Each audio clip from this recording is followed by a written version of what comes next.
listening to the Astral Hour. I'm your host, Astral Meadow.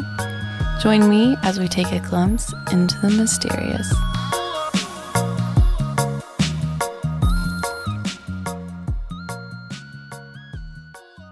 Welcome, everyone. Today, I'm joined with Jill Thomas. She is a certified hypnotherapist, intuitive coach, and clairvoyant who has helped thousands of people reach their lifestyle and wellness goals. Throughout her 18 years of experience, Jill has used her professional skills and her intuition to guide clients to the core of their most debilitating issues, helping them create personal transformation, professional success, and lasting joy. Jill is also a published author and maintains the popular blog Confessions of a Hypnotherapist. Her books include The High Income Healer, Tales from the Trance, and her well-known weight loss book, Feed Your Real Hunger, Getting Off the Emotional Treadmill That Keeps You Overweight. Welcome to the show. Hi, Astral. First of all, I got to tell you, I just love your name. I just can't even get past that. It's just so awesome. Thank you. It is a fun name for sure. It's Astral Meadow. Yeah. My God, Yeah. that flows so well. Yeah. Thank you so much for that. So could you just share a little bit about yourself and your journey for us? Yeah, my hypnotherapy part of my business and my intuition part of my business kind of have two different origin stories. I have always been intuitive, and ever since I was a little kid, I had an out-of-body experience, not the near-death experience, which is the more rare. I had the more common out-of-body experience where I just jumped out of my body and said, peace out. I don't like these people. I can't deal with them. And so the first being that I encountered, I said, hey, I can't handle it. It's almost like when you let the bank repo the car, you're like, I can't, here's the keys. I'm sorry, I said I would do it, but I'm not doing it. These people are nuts, right?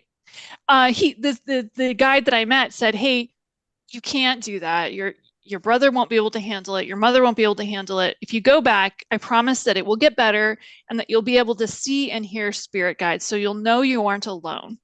And all of that was true. I said, fine, I'll go back. I was like 2 or 3. And up until I was 8, I think it was 7 or 8, I didn't realize that other people didn't see spirit guides. I thought everybody sort of did, saw the little crowd around everyone.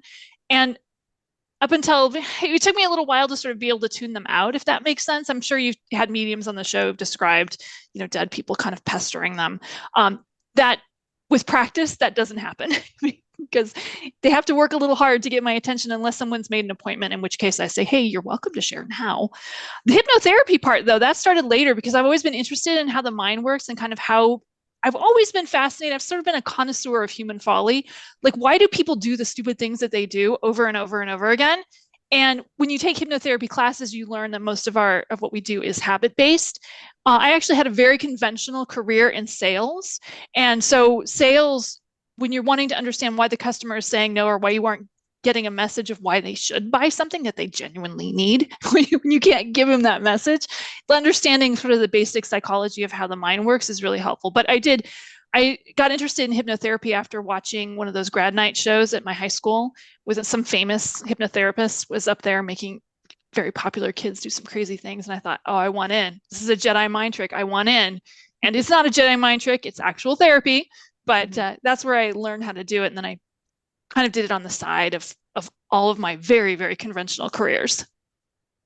That's awesome. I had a similar experience where it all started really young for me. And I'm like, well, some people call it dissociation, but I don't know. It's like some kind of astral travel where I was just leaving my physical vessel. And I got really good at it. And then, you go through school and it's really boring. And like, oh, I could go somewhere else through this.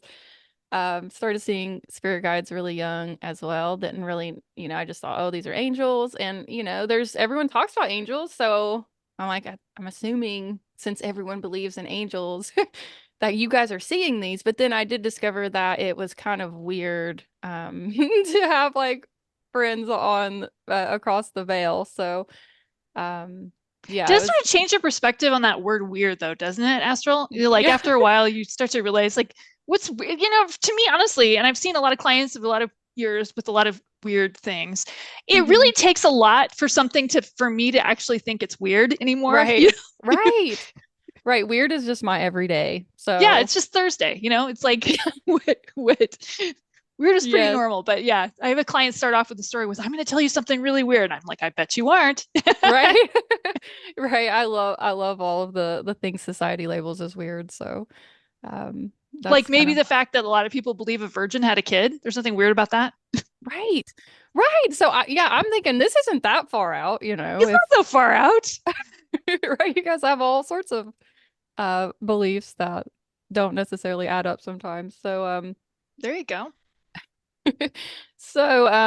What advice would you have for someone who wants to connect to spirit guides that doesn't have this, kind of automatic connection, but they're seeking that?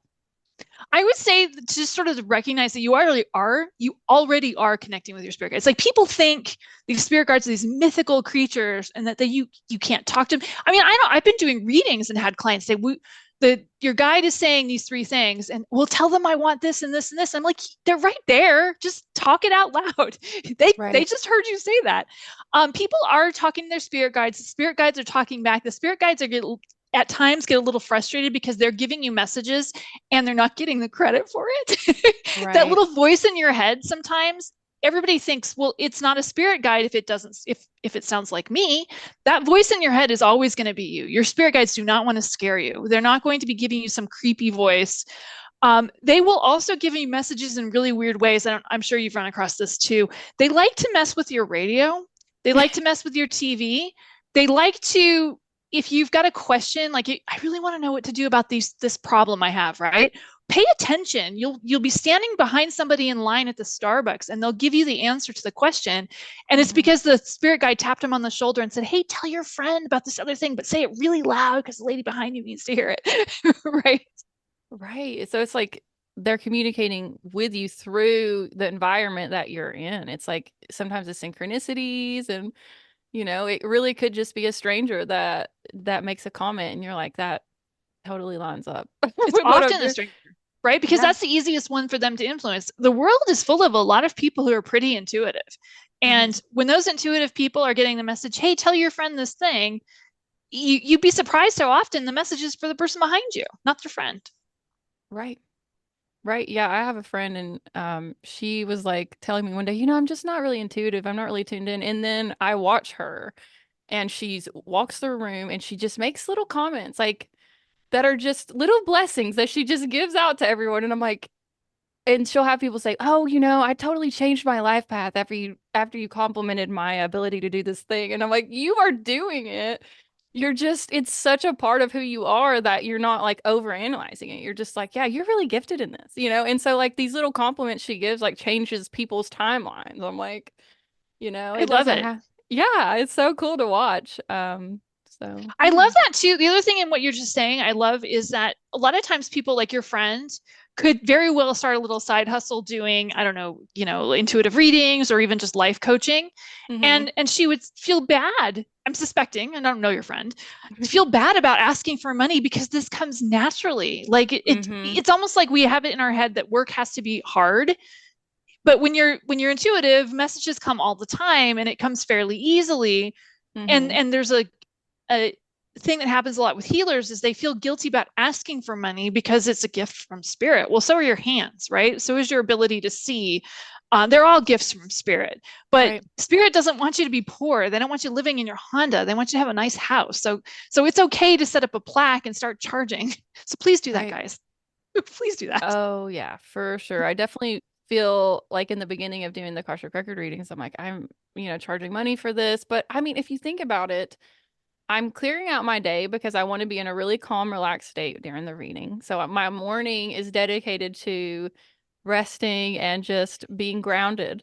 And then I'm doing the reading. And then at the end, I have to do more grounding, and it's like it is work at the end of the day, even though it's wonderful work. And I do receive, energy just from being in the records.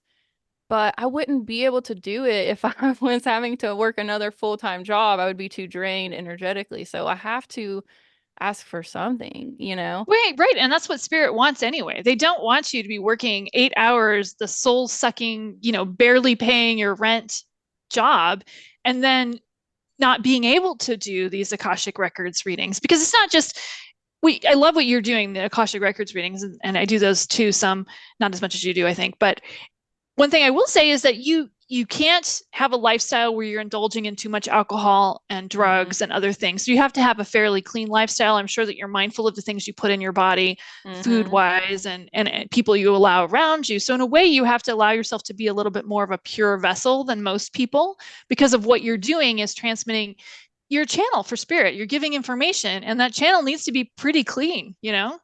So Oh yeah. you absolutely should get compensated for the shift in your lifestyle that has to happen. Not that you would be indulging in all those things if you couldn't, but you Right. know that you can't eat a loaf of bread and do a reading and have it be anything resembling normal. Right. Yeah, there's definitely things that I had to give up along the way because I'm like, this is just weighing me down, or it's giving me brain fog, and like, Brain you fog. Yep. you don't want to be dizzy in the middle of a record reading. So, yeah, I Right. definitely had to make some choices and changes there. But at the end of the day, I was thinking about the readings that I had beforehand and like how valuable they were. Like the first one basically led me to considering I didn't realize at the time, but they had talked about me being in a pod of people and connecting with them all over the world. And then I start this podcast and I'm like, oh, wow. So it was valuable. Like, yeah, it was a little expensive at the time, but I'm thinking about the information was just so alive and it helped change my life. And so over time, I ended up making that money back in different ways. And I feel like I ended up stepping into a whole new timeline that was full of prosperity and blessings. And so it's like, okay, well, I did pay a little bit up front, but now look at what I've received from this wisdom. So it's like you have to look at your work as valuable because it is, even if it is just coaching or working with someone, energetically, like it's valuable work. So it's okay to charge for that.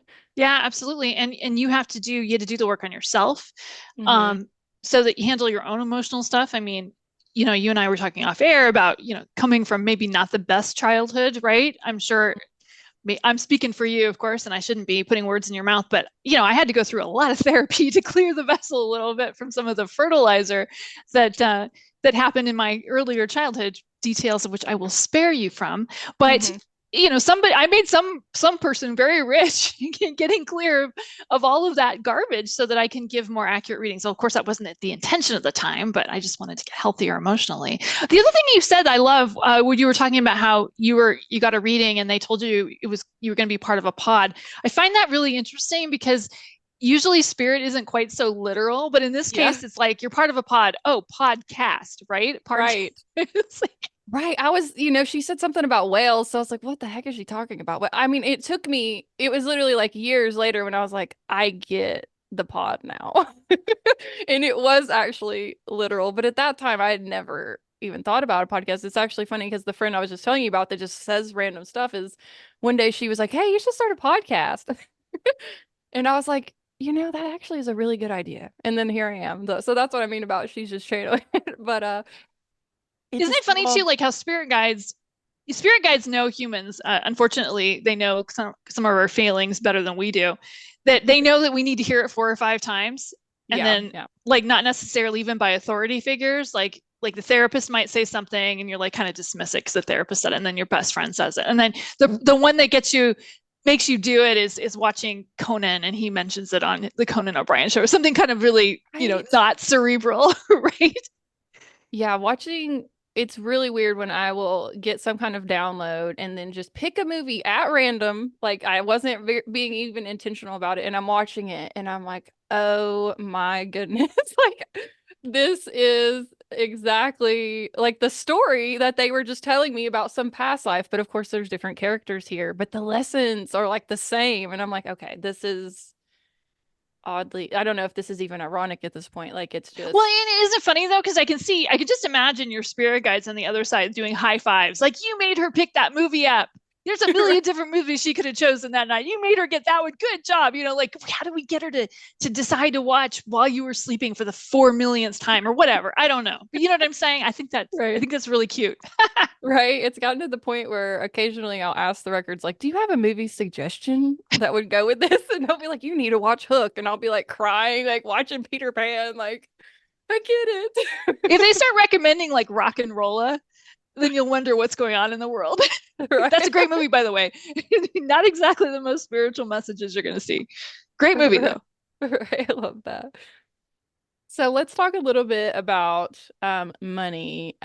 What are some ways that you help people work around these like negative beliefs and ideas around money?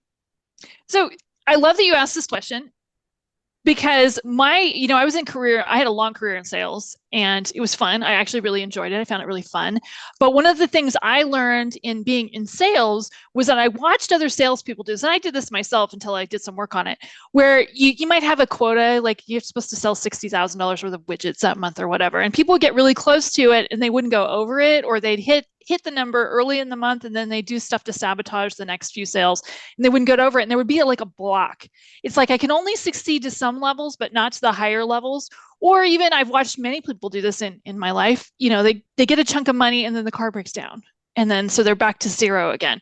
Mhm. It's easy to observe when you kind of watch other people watching them stay at zero or watching them not allowing themselves to succeed. And there's some unconscious beliefs that are sitting in your mind. It's almost like a best way analogy I can describe it is like computer software programming. Like the software is programmed to, if you get to this number, dump a whole bunch of negative thoughts in the person's head so that they can't get there, right? If you can change that software programming so that instead of allowing themselves to be at zero because of beliefs probably from the family of origin, if you allow them to be at a much higher level of prosperity, they will open that vessel and receive a lot more and have a higher expectation. So if the person is expecting to go past the 60 and go to the 65 number instead, that's what's going to happen every month. If you start to adjust the expectation and start to adjust the feeling so that you're more aligned to that number, Mhm. you're more in resonance to it, you'll be able to succeed. So, what I would just suggest to people, because I know anyone listening probably already has a little list of beliefs that they know, stuff they heard when they were a kid. Money doesn't grow on trees. Mhm. You have to really work for it. If it comes too easy, it's not right. Just kind of pay attention to those beliefs. The other thing that's really holds people back, and I don't think people realize this one a lot, is that it's not fear of failure. It's not fear of success. We've all heard those in classes before. It's actually fear of leaving the family of origin. So the family of origin, if your family of origin is not really affluent, leaving that sphere feels really, really scary because there's a different expectation. If I get a lot of money, people are going to want to take money from me. They're going to ask me for money. I'm going to feel like I have to help them, and I don't really want to do that. Or you just don't even know what the atmosphere is like in this higher level, right? If you come from an area, a family that was really poor, and now you have money, what do you do with that money? How do you invest? Like if you had a rich uncle who was always talking about the stock market and cap rates and things, basis points, like stuff that's related to macroeconomics, you'd have a sense of it. You wouldn't be so scared. But if you didn't, that world is really scary, and at times it can feel like you don't belong there. So I would just tell people start by looking at those family of origin beliefs. I would also recommend reading a lot of books on money. I love macroeconomics personally. I find it really interesting. It's like lifeblood. Learning about how money works and how it flows helps you to be better at winning the money game, but it also will shift your mindset to adjust your expectations where the expectation is investing. The expectation is building wealth. The expectation isn't owning a new, purse or a new car every 2 years, which I think we all know isn't the best investment, right? Right. But when you start to surround yourself with more affluence, even with the influences that you have in the YouTube channels and the podcasts that you listen to, you are going to be able to start to make that shift. So the more prosperous level starts to feel more automatic to where and it starts to shift your daily habits because the little ways that you spend money every day are the bigger part of this problem than the big ways. Does that Mhm. make sense? Oh yeah, definitely, definitely.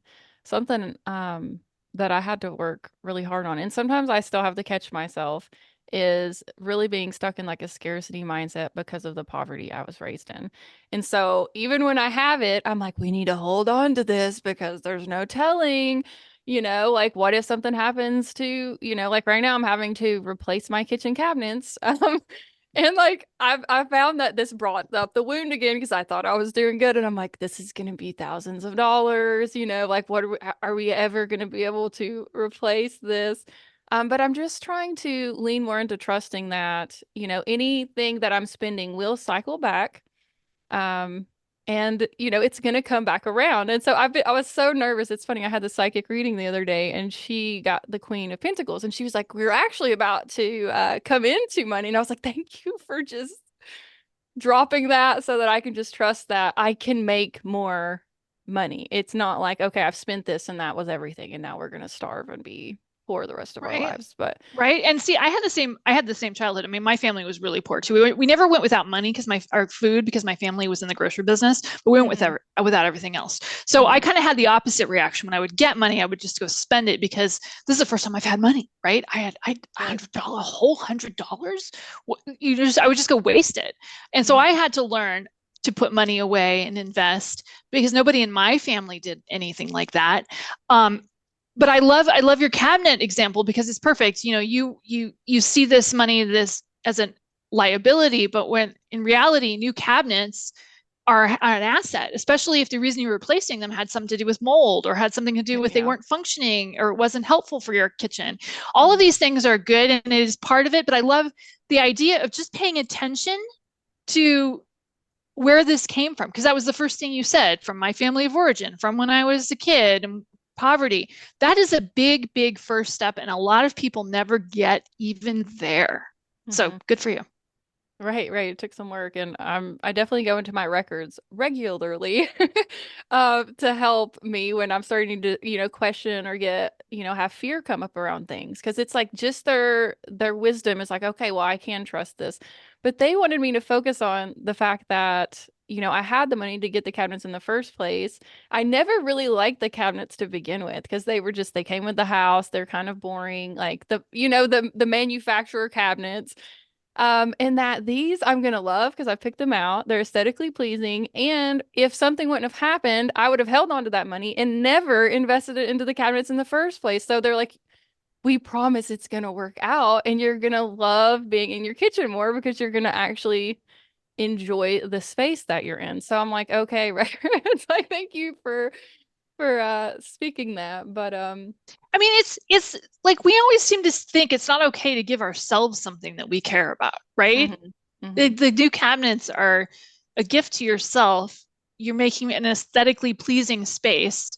mhm, It sounds like you work from home too, so or at least some work from home. So that space needs to feel good for you. You need to look at the walls and see pretty things because that's part of what you do. I'm not saying you need to gild them with gold or anything, but you want your workspace to right, feel warm, inviting, and kind and loving so that you feel more prosperous. This is why therapists always have such pretty paintings on their walls, like the right. one behind you.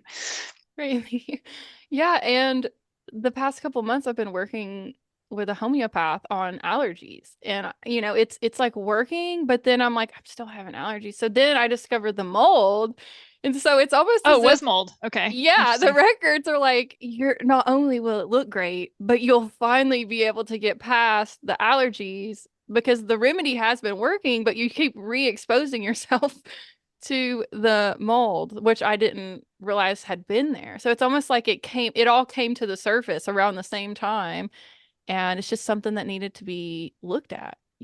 So I don't know. I'm just I love that allowing. I love that because I had the same problem with mold in my kitchen too, and it was the cabinets, and I didn't know, I didn't realize, I knew I was allergic to mold. I didn't smell it. I know you've probably had guests on that will tell you that you don't always smell it, but I thought there can't be any mold in my kitchen because I don't smell mildew, right? But it was totally, I had the same problem. I couldn't seem to get past allergies, and it's weird Right. how after we moved to a house that didn't have any mold in it, I didn't have any problems. So strange, isn't it? Right. Right. So I'm actually now that I'm like, I have wrote the check and now I'm like, I could just release that and stop worrying about it. It has been done and just look forward to, I'm going to feel so much better once they come here and put these things in. And there's And room in your checking account for more money. Isn't that great? right, right, for sure, for sure. All right. So let's talk a little bit about some of the work that you do helping people with their business. You work with a lot of healers and people that are making money through that work. What is some of the suggestions you have for people who are like empathic? They're taking on a lot of other people's energy during this work. Like, how can they ground themselves or clear that or keep themselves protected in a space like that? That's a great question. I tell people that there's a couple little tools that I do, but I think you have to kind of start with your own rituals, things that work for you. Personally, I like to take a minute sometimes and just say my own name. first, middle, and last. I Hmm. don't know, there's something about that. It kind of brings you back into you and it helps you to see what's mine and what's somebody else's. Hmm. I also have this ritual I do in between clients, and it's just kind of a habit, but it tells me consciously and unconsciously the session is over.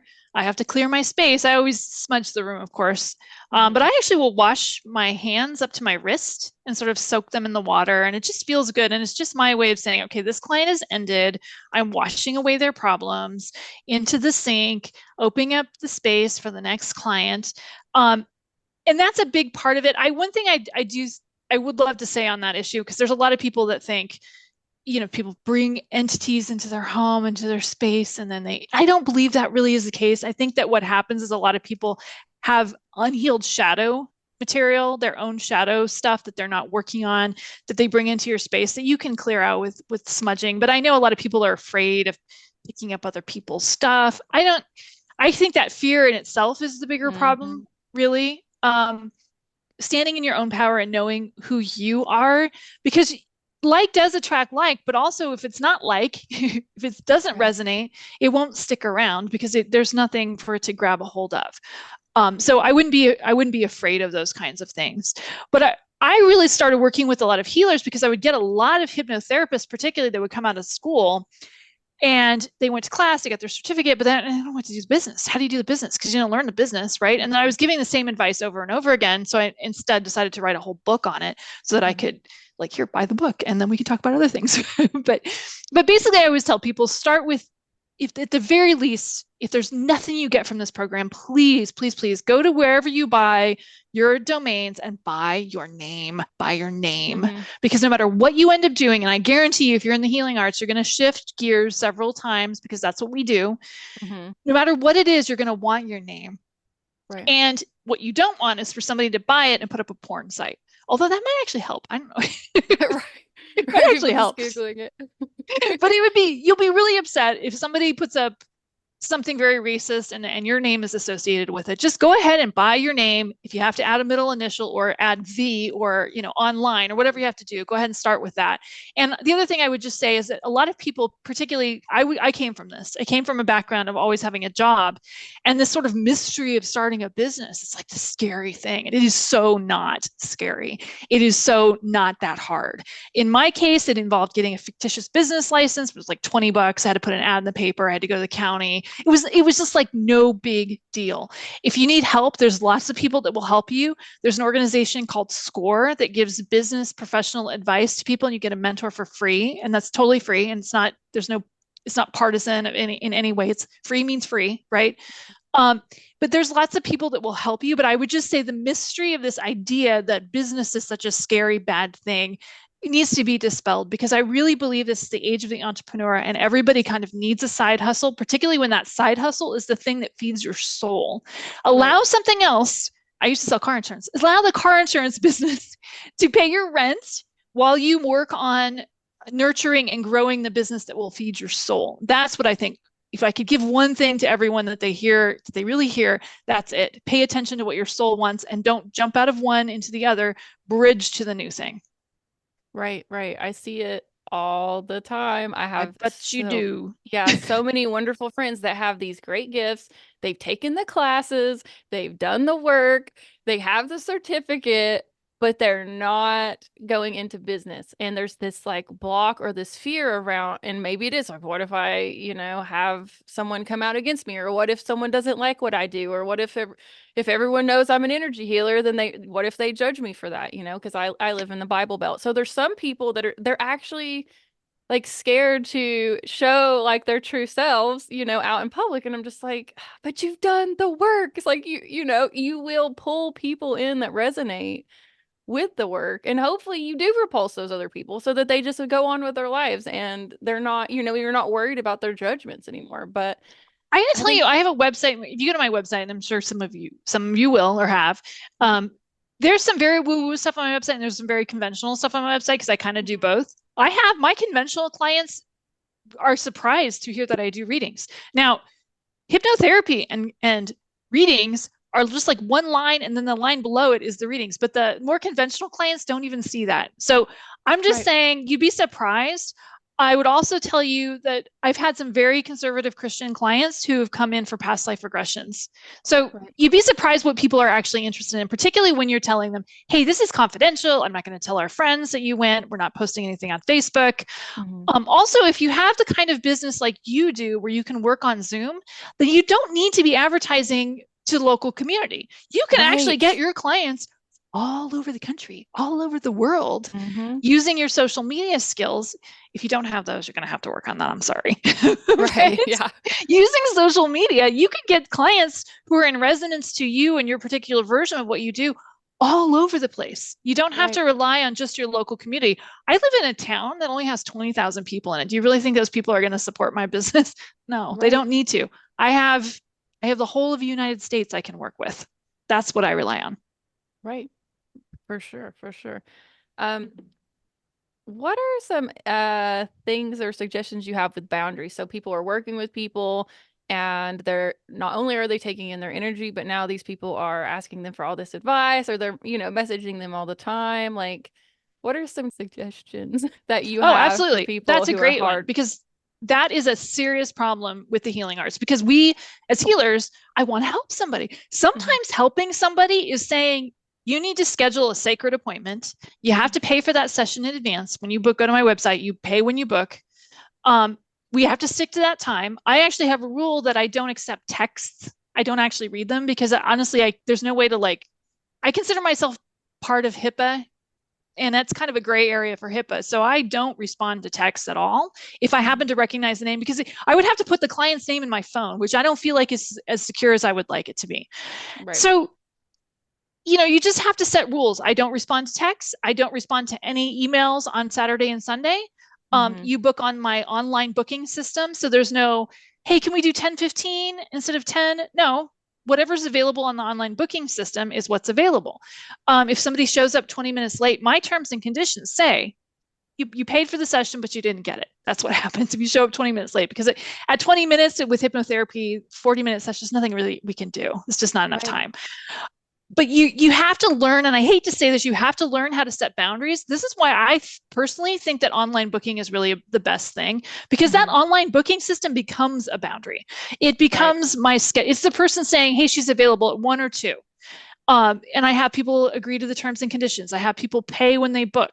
So you're making this a sacred appointment, just like any appointment with your medical doctor. If you scheduled an appointment with your medical doctor right now and you didn't show up, she's going to charge you. I guarantee it. You Right. can't call her at 3 o'clock in the morning and ask her why your husband didn't come home last night. You can't, all of those things. You have to start to treat your business with that level of respect and demand Hmm. it from your customers. And yes, you're going to lose some people who only want to work with people they can take advantage of. Hmm. Fine, let him go. Let him be somebody else's client.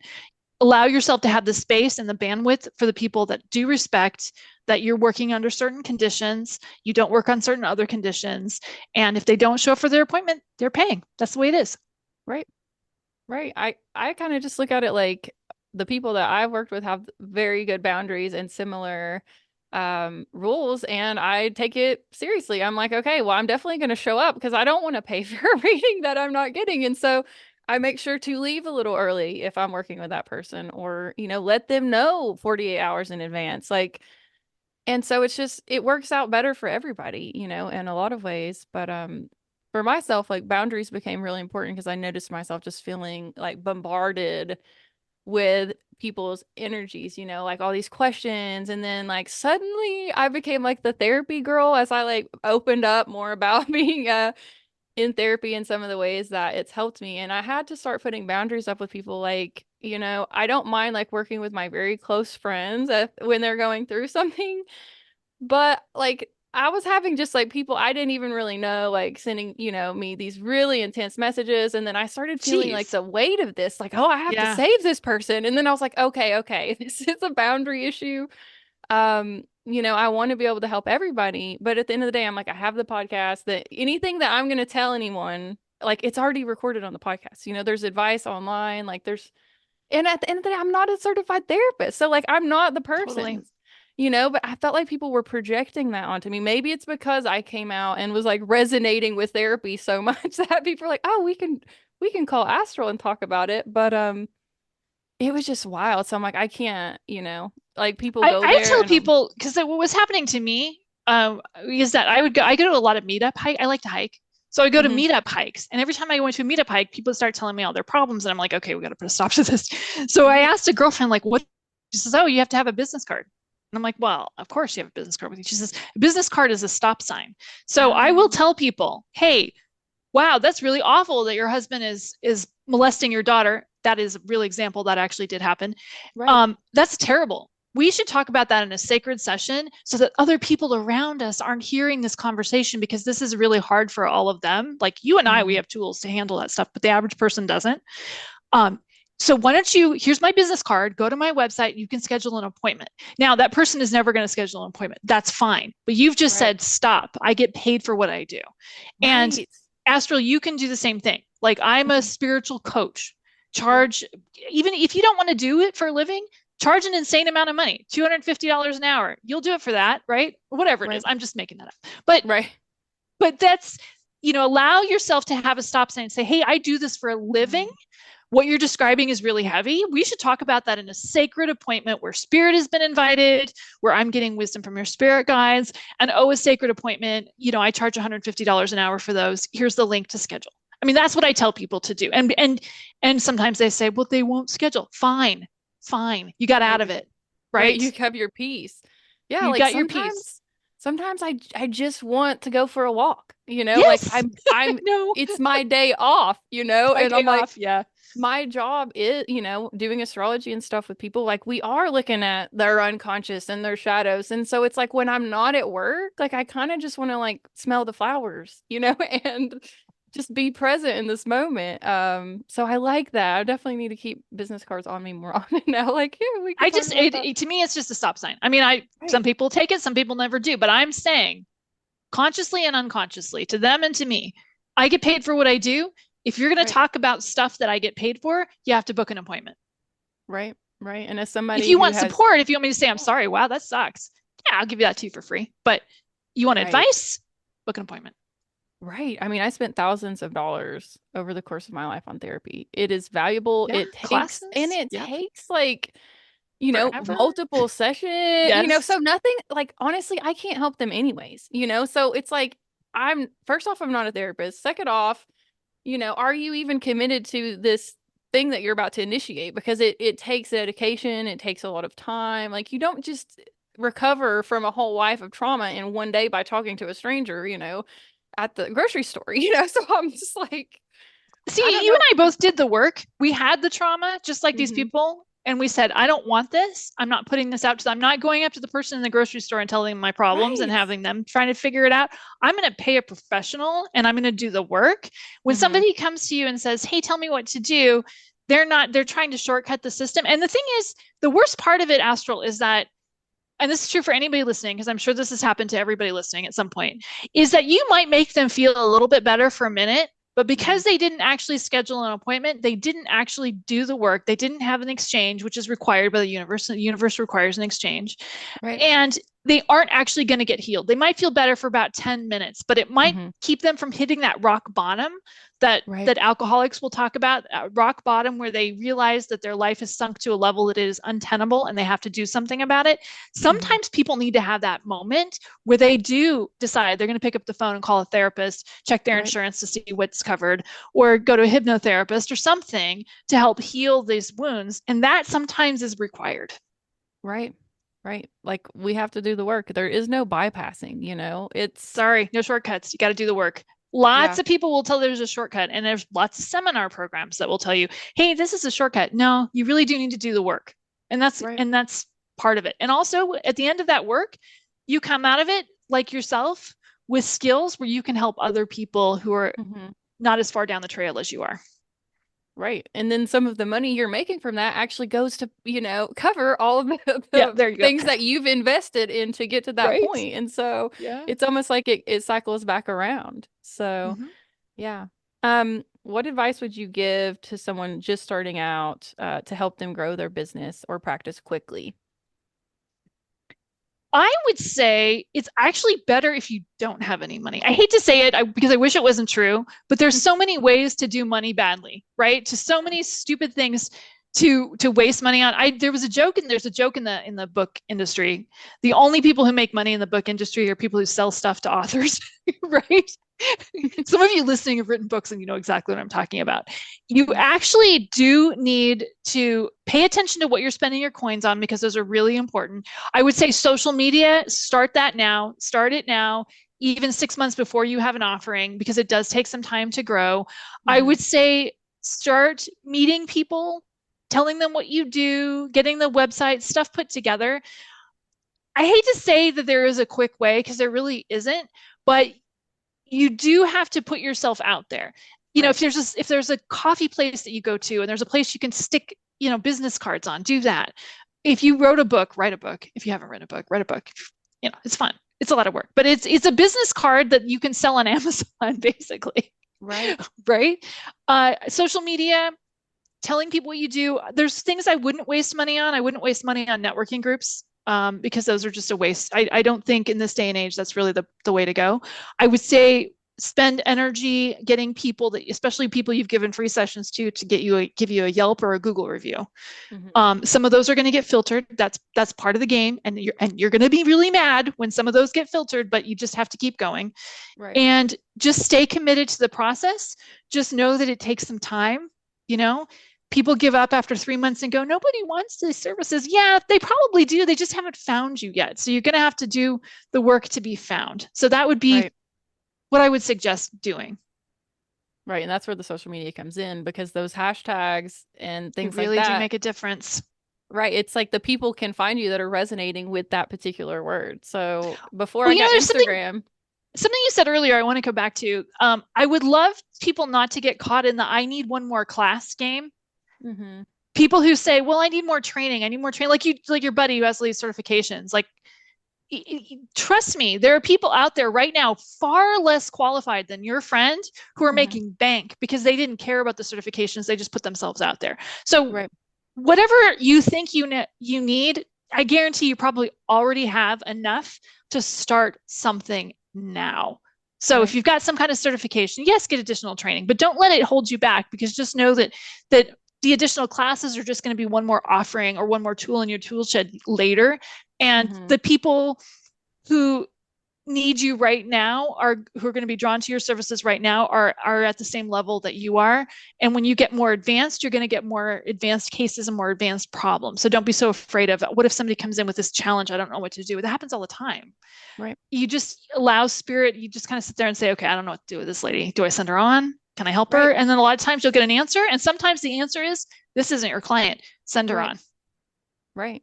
And a lot of times, as you start making the connections with people, you start to realize, oh, I actually do have a person that would be great for this. So that's the cool thing about the Totally. podcast is even in the records, sometimes they'll suggest something, and I'm like, well, you can ask me afterwards. I actually know quite a few people that specialize in this, so I can't do everything. I don't do hypnotherapy. But sometimes the records suggest that for people, so that they can experience it for themselves.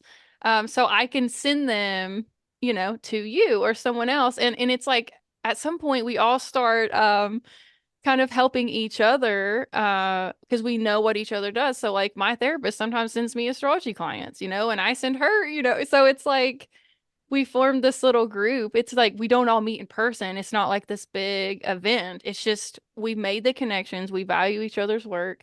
And over time, it pays off because now we're sharing, um, the clients with people because I don't specialize in everything. They don't specialize in everything. So the community becomes a really important tool in that way because you want to be able to help the person, but sometimes it's not up to you. So, I love it. It's like an organic networking group instead of one of those ones where you go and there's, if you're a member of the group, you're supposed to be getting business from all the members of the group rather than, right. finding the people that you most resonate with. So think about an organic networking group. The other thing I would say too, I love what you just were talking about. Do things that you enjoy doing. Like, I love to go hiking. And I am not a pitchy person. I barely even tell people what I do for a living most of the time. I always get clients from those kinds of hikes because they will say, hey, what do you do for a living? Oh, really? Hypnotherapy? That's really interesting. I've always wanted to try it. I've got a business card because it's actually my Right. stop sign right Right. in my back pocket. But basically do things you love, and that's where you're going to find people that resonate to what you do because it's the same interest that you have. Right. Right. And a while back, when I was first coming out with Akashic Records, I was like, oh, I probably need to start advertising. Well, I actually went into the records, asked them, and they were like, well, the first few readings you do, each of those people will share their experience with someone else, and you will continue to get clients just based on word of mouth. So I did make a logo, I did start, Mm-hmm. putting You do the intentions work, around right? it. Mm-hmm. And then I'm like, I actually haven't had to just blast people on social media about it because I've stayed booked without any advertising just because the work itself is so valuable. And, the free sessions that I did in the beginning to get practice, that all ended up coming back to me because those people had a great experience, so they shared, so once you start working with people, then they actually help you bring more people. And word of mouth is actually, to me, more valuable than just, scrolling through Instagram and seeing some paid ad. So it's like sometimes you do just have to literally start because then Totally. it will Totally. bring people to you, and you'll become more confident with each reading or each session that you do. So it's almost like there's a little bit of trust in the beginning. You do give away a little bit of that free energy, but it's not necessarily free because they are bringing people towards you in the future. So, It is, it's just important that people not stick in that free stuff. Like oh, there's yeah. I kind of jokingly in my book I wrote about this, the free consult trap. Hmm. Therapists do this all the time. 20 minutes of free consult to see if the person's a good fit. And then I end up the person just goes from counselor to counselor getting their 20 minutes and Right, never right. actually books, you know. Oh yeah. Yeah, it was like the first 30 days I did Yeah, them that's I think and that's I what would I did say too. that's donation based, and so people would make Oh, a small that's a good way of donation. putting it. Yeah, yeah, I like Yeah. that. And it took the stress off of like, like I wasn't as anxious because I'm like, well, it's a free session. And then I would get this feedback and the person would be like, well, that actually, is totally resonates with me. So then I became more confident in the fact that, okay, this is important work. I love what I'm doing. Like I can see how it's like landing. And so now when I charge, I absolutely don't have any guilt about it because I'm like, this is super valuable. And, it's important stuff. So yeah. Love it. Absolutely love it. All right, so you do have the clairvoyant abilities and you're very intuitive. Have you looked ahead to this next year that we're about to go into? And do you have any predictions about what 2024 has for us? So I will say every year I write a predictions blog, which is always like my most popular one. And it's the newsletter that like everybody opens. You know, you have newsletters that some people open and other newsletters like everybody opens. That's the one. And this was the first year it was really hard for me to write because I was seeing some things that, not in a spirit of scaring anybody, but I was seeing some things that just didn't look happy. Um, Right. I will say that I think, and those of you listening who are listening to your kind of show are already pretty intuitive or probably hearing some of these same things. You know, the economy is probably way worse off than they're selling it on the news. I was getting a lot of things around not necessarily watching mainstream news, not because necessarily that they're trying to sell you on a message that isn't entirely true. There's just a lot of misleading information on the mainstream media. I think YouTube also gives you an opportunity to get more in depth in a story, particularly when it comes to macroeconomics. You're able to get more information that really sort of explains why things are happening. I think we need to pay more attention to those kinds of things. I am seeing some more conflict. I'm seeing a lot of things around like homelessness and immigration. I do see big protests in big cities, and probably by the time this airs, that will have already happened. I also am seeing some things that people would, particularly around homelessness, where people will be doing actions that may seem unhumane, but some of the communities may actually tolerate it because they're just kind of fed up with these big encampments happening in public parks and things like that. Mm-hmm. I am I am seeing where it would be helpful to have, yeah, we always called it earthquake storage, right? I lived in California, we called it earthquake storage, but even when I lived in Arkansas, we held earthquake storage too. So just it's always helpful to have extra food. It's always helpful to have some cash handy. I am seeing some more weather events, some more conflict type events. I am seeing some incidents where there will be some disruptions in the banking industry. I'm not necessarily saying people losing money. It's not like the banks are closing down, but I am seeing some periods of time where it might be a little bit harder to get cash. Having said that, I'm not telling everyone go to the bank and get $3,000 in cash. I'm just saying maybe enough for, a couple of tanks of gas and some groceries. I mean, just Right. not to store thousands in your house. You don't need to Right. stuff it under your mattress, but it is always a good advice to have some cash in the home. Having said that, I'm also seeing other opportunities showing up in business. I'm seeing that there's going to be some new social media showing up that may not be on our radar quite yet. And that'll give businesses like yours and mine opportunity to get ourselves in front of people that may not have been available before. I think we're going to see more disclosure type events about stuff that's been happening behind the scenes in the government, stuff that's been happening behind the scenes in major corporations. I think we're going to be seeing a lot of that kind of thing. I think we may even be seeing more of it around the food industry. I think it's no secret that there's stuff in our food that really isn't all that healthy, and Mm-hmm. I think pretty much everyone knows that. But I do think we might be starting to see stuff on the media more and more about that. I do see with the media what they were showing me. The guys were showing me something I thought was interesting. A lot of times when there's this big explodey, pay attention to us stuff going on in the media, there's something in the sidelines that they're doing quietly that's on page 30 that would have been front page news if there wasn't some blowy uppy thing going on in the world. So I think sometimes the people in positions of power may be sort of doing things. uh I don't think they're doing it in quiet, but it's like release this now quietly because everybody's focused over here, if that makes Mm-hmm. sense. Right. I do see just a lot of opportunity around people doing creative things. I think that everybody is starting to get inspired by the idea of having side hustles, which is kind of my area. I think people are going to have more opportunity to do things that are creative, that feed their soul. So I'm seeing just it'll be easier to do those things in 2024, I think. Mostly because there's people writing books like mine who are out there in the public talking about how easy this is to do. I don't know why you aren't doing it.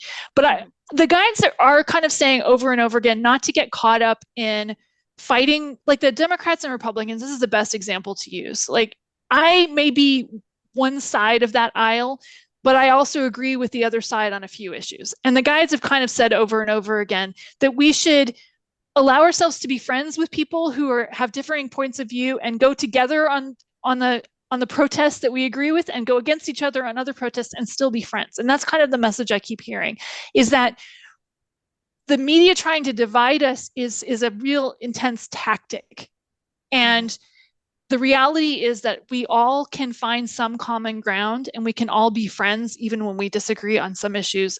We might agree on other issues. And that's kind of what the message spirit guides have been wanting us to get past, is not to let the media tell us that we have to be enemies because we don't agree on one particular issue or two particular issues.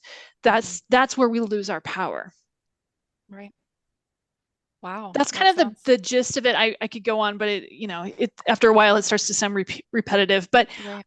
I do see a lot of people getting a lot of pets. I don't know why that keeps coming up. Like people getting dogs and cats and more of that, like the COVID thing that was happening. Mm-hmm. I'm also seeing less people moving. So last 2022, 2021, I was seeing a lot of people moving. I Mm-hmm. think people have settled into places where they're going to be for a while. Right. Which would make sense that they would invest in a pet because they're finally Right. settled. Finally got a house. Maybe put in new cabinets. Right. That's what I'm going to be doing. There you go. So, yeah, that sounds good. I think, a lot of the things that you're seeing, it might be intense at times, but there is this sort of things have to kind of be stripped away, for new things to come in. And so it's interesting because there might be a little bit of that rebellion or a little bit of that scarcity that comes here or there. But if you're prepared and things like that, you really can just settle into, I'm just going to focus on my art because I can't change the world. I'm going to buy a dog and so that I can be motivated to go on walks and be grounded, because I do think, there is chaos in the future, but there's always some kind of chaos. There's There's always always chaos, resistance. right? They've been trying Totally. to divide us since the beginning of time. Like that's the whole thing is the polarity of this realm. But we don't have to play into it to the point where it brings us misery and like despair. And like it really is kind of like a mind trap, like it's one thing to acknowledge the division. It's another thing to just pick a side and just spend your entire life fighting. Why, what are we fighting? So I really noticed that around the last election and stuff. I was like, this is like a scam. Because I first off, totally agree with you on that, Astral. Oh my God. I yeah, look, I have a preference, but I right. personally, and I think it's okay for me to say this, I feel like we're all being played. I just feel like we're being played differently. The Democrats are being played on their Mhm. Democrat TV shows, and the Republicans are being played on their Republican TV Yeah, shows. And we don't listen, we don't even get the same Yahoo feeds, right? right. So stuff that's working on them wouldn't work on me and vice versa. Hmm. I just think we all kind of, if we can recognize that we're being played, and I think most people, no matter what their political affiliation, would agree that we're being played, right? Right. When you can see the strings, the puppet strings a little bit, it's harder to get so angry at your fellow human being when you realize that they've set it up to try and make us that way. Right. And a lot of it is the fear. And I think that's something with working with the records that's helped me not judge people so much is that a lot of these projections that people have is because at the end of the day, they're really scared. They're scared that Mm-hmm. someone's going to attack them. They're scared that people are going to take their stuff away, so they're kind of in like a lower vibration. And at that point, I can have more compassion and like sympathy for those people without getting so caught up in that storyline because it does, we're talking about manifesting and changing, resonating and all that. At some point, it does feel like we are just vibrational beings, and this whole realm is a manifestation of our thoughts, and our intentions. And if we're watching the news and media and we're just terrified, and then we're thinking selfishly because now we're like, oh, got a hoard because, God forbid they take my stuff, like we're putting the vibration out, and so we're actually creating that reality. So it's like be mindful and like keep up with events, but don't get so caught up. Like if you're like scared and having like anxiety and you look around and you're like, actually I'm pretty good, like actually Yeah, go I go feel pick up your fine. dog. Pick up your dog or your Right, kitten. That's right, what you need to right. do. And the records have this prayer, which is all about just expelling any energy that you have picked up that's not your own.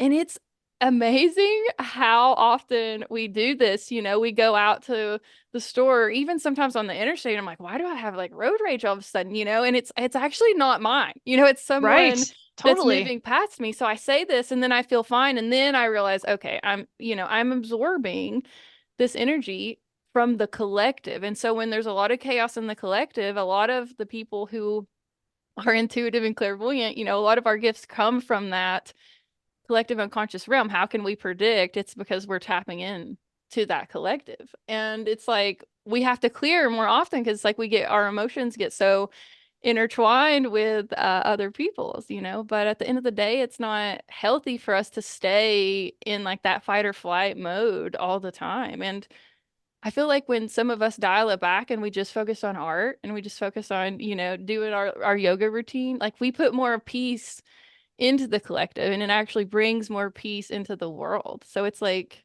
Love it. I that's an art in itself. I know for myself, I stopped watching like mainstream media, like mainstream news at all, and because I Hmm. know that if we got invaded, a client would probably tell me. Right, right, Client will mention it in session. Like there's nothing on the news that I actually need to see right now. right. Yeah, I haven't had cable TV in so long. And Oh, I wouldn't go that far. I don't want to give up my TV shows, my sister right. wives. Yeah, I mean, I have like I certain love. things like pay for or whatever, but I don't just watch the stuff that they give me. It's more like I select it. I'm very conscious of what I'm watching. But yeah. Well, this has been super informative, and I think our listeners will find a lot of benefit by this information that you've shared with us today. And is there anything else that you would like to add before we wrap up? No, I just don't be so afraid of starting a business. If I could just, please don't be so afraid of starting a business. Because really, more revenue streams, the more you have, the more comfortable you're going to feel. And it will also give you an opportunity to feed your soul. So please do that. I have a great book if you're interested Okay. on Amazon. Oh, actually, I'm holding it up on the camera like you guys can see it because I know you guys can, right? Intuitively. Anyway, it's called The High Income Healer: How to Turn Your Healing Gift into Fulfilling Full-Time Business. I wouldn't feel right if I didn't plug my book by Jill Right. K. Thomas. So Right. I hope this was helpful and interesting for all of you guys. And I would just encourage people not to be afraid of commerce.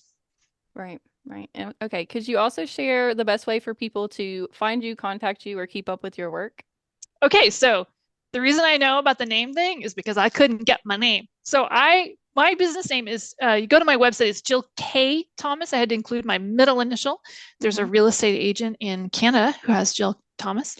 But anyway, I'm sure she's great. I can't, my website is jillkthomas.com. So that's the best way. And then my books are on Amazon as well. All right. Well, wonderful. Thank you so much for Thank creating you. this episode with me. It was And fun. thank You're so fun to talk to. It's like talking to a girlfriend. I think we could talk for like 4 hours and then, oh, by the way, people would still be listening, wouldn't they? right, because it's like so fiery and fun. Yes. So yeah, this has been great. Thank you. And thank you all for tuning in. Check us out next time on the Astral Hour.